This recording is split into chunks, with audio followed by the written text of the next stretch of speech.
দেখুন আজকে এই যে সরকার, এই সরকার পুরো অবৈধ ভোটের ওপরে নির্ভর করে দাঁড়িয়ে আছে। তারা এই অবৈধ ভোটার যদি বাদ পড়ে যায় তাহলে এই সরকার বুঝে ফেলেছে যে আমরা হেরে যাব, এইটাই বাস্তব।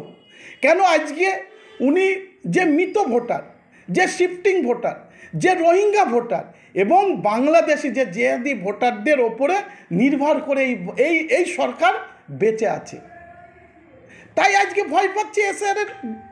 তার জন্য আমি বলবো এসআইআর হলে এই বাংলার থেকে টিএমসি চিরদিনের মতন বিদায় নেবে এবং 26-এ বিসর্জন হবে। আমাদের আগামী 6/12/2025 আমরা একটা প্রতিবাদ মিছিল বা র্যালি করব।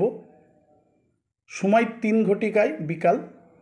আমাদের সেই র্যালিতে উপস্থিত থাকবেন আমাদের বনগাঁর সাংসদ এবং ভারত সরকার মন্ত্রী এবং মতুয়া সংঘাধিপতি সম্মানীয় শান্তনু ঠাকুর মহাশয় এবং আমাদের রাজ্যসভার সাংসদ এবং রাজ্য সভাপতি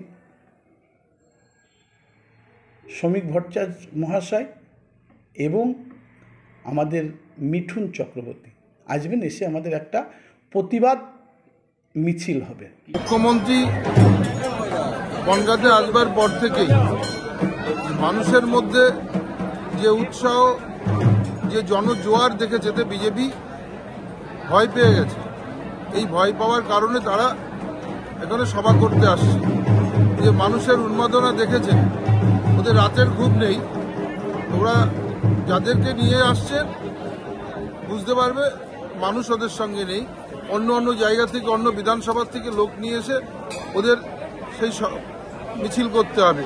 আর মমতা বন্দ্যোপাধ্যায় যে তার ডাকে শুধু তিনি আসছেন শুনে যে আবাল বৃদ্ধ বনিতা মানুষ ঘর ছেড়ে রাস্তায় নেমেছিলেন।